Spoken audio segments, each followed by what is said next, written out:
Hello. So it's me, Will. Once again, great to see you. Great to meet you.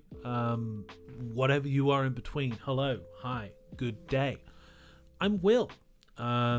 Here to reflect again on another question. The one in my head today is like, what does a healthy romantic relationship look like? This is something I think about a lot. Just for context, I'm currently married. Have been for almost 3 years now. And in the relationship with my wife for 7+ years. So we've been together for a while, right? So I think about kind of like what a healthy romantic relationship looks like a lot. Because I've only ever really been in long-term relationships. I had a first initial stint that was short with my initial ex, my first partner, and then I had like a long-term relationship after that for about 3 years, and then I had about a year break, and now I've been in a 7-year relationship. So I'm kind of used to being in like long-term relationships. So for me, I feel like a healthy romantic relationship looks like a lot of things, to be honest. But something more than anything that comes up for me is just both parties always wanting to bat for each other, I guess, you know.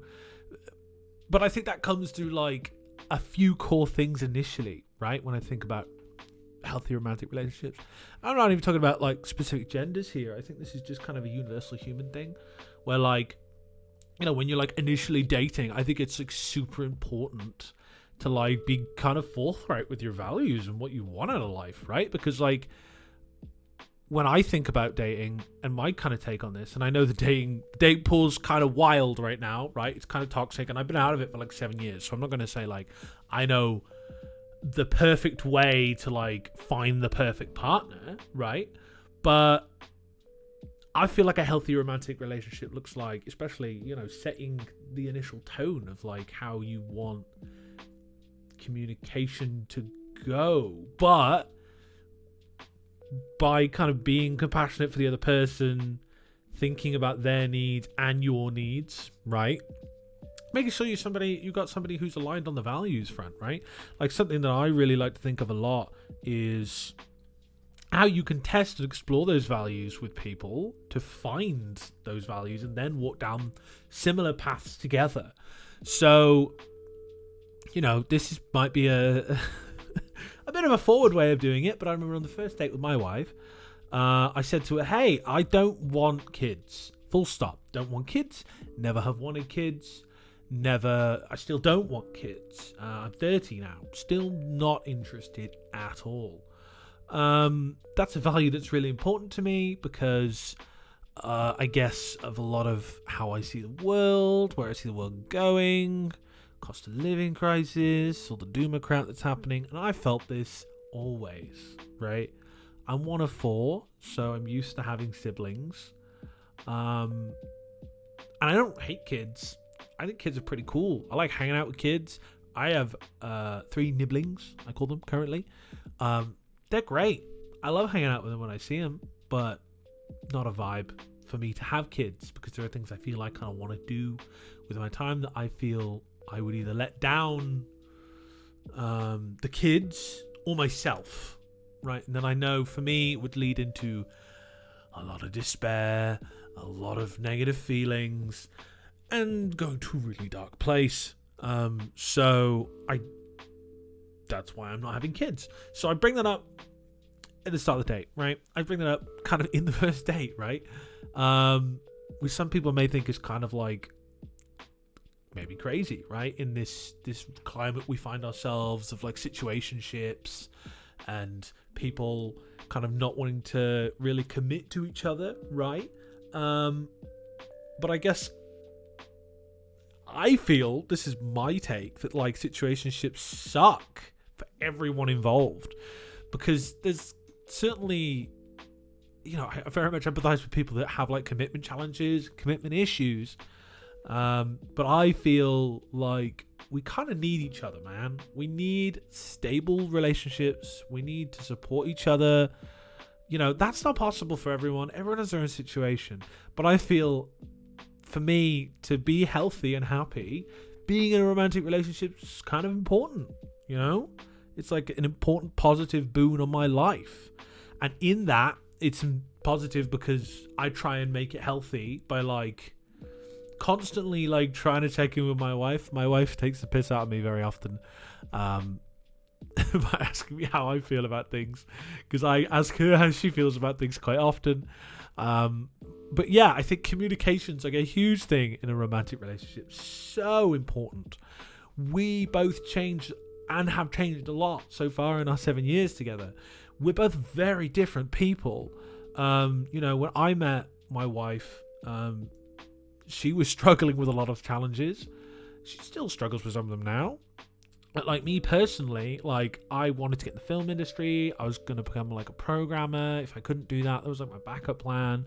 Like I applied for master's degrees at universities and stuff, and I was accepted. Like I was ready to like go in and program and code and everything. And now I do the opposite of that, in my opinion. I talk to people, I emotionally support people. I do life coaching. So like that's kind of different.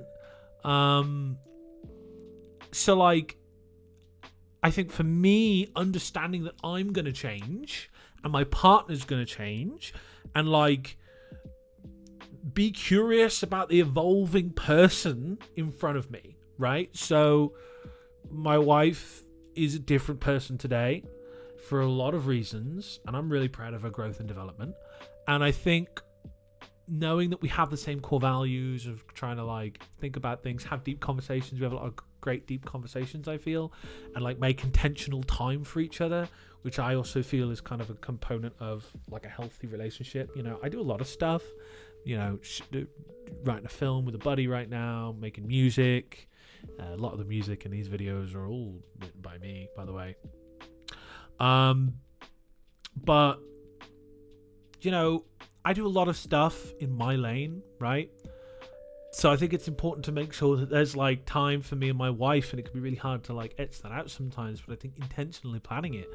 I've been really getting on my Google Calendar recently. I think it's important. I think you have to make time for each other and also be curious about the evolving, changing natures of each other and want to give, right? I'm naturally I like to think I'm a giver. I think giving is important in a relationship, and I think not expecting a lot, you know. And some might say, oh well, like what, are you just going to be a pushover and be a simp, some might say. And I say to that like sometimes in life stuff gets hard, right? And I think we all deserve a bit of compassion sometimes. I know I really struggle sometimes. I've had periods of time where I've had a little bit of time off work for because I took a risk to get into another job, and I think that was amazing that I could do that, and I had a great supportive partner that allowed me to do that. So I think being invested in each other's growth and development, caring about how each other are going to change, creating kind of collective goals, and then like having real discussions about the reality of like the sacrifices involved with that, I think are super important to a healthy relationship. Figuring out where each other's are actually at, right? So this is something I think about a lot with romantic relationships. Like, I think initially especially, we all have our ideas of like what the other person is. We're infatuated. We're like usually kind of physically interested in each other a lot more than emotionally interested in each other when there's kind of an initial joining up of people. I feel I've noticed in relationships where the sexual component's a big one, different for everyone, but a lot of people experience that initial kind of interest surge. And kind of when you get through that, there's got to be like this figuring out, right, of like what you guys want to do together, where you want to go in life. Are you going to be compatible with each other's kind of end goals?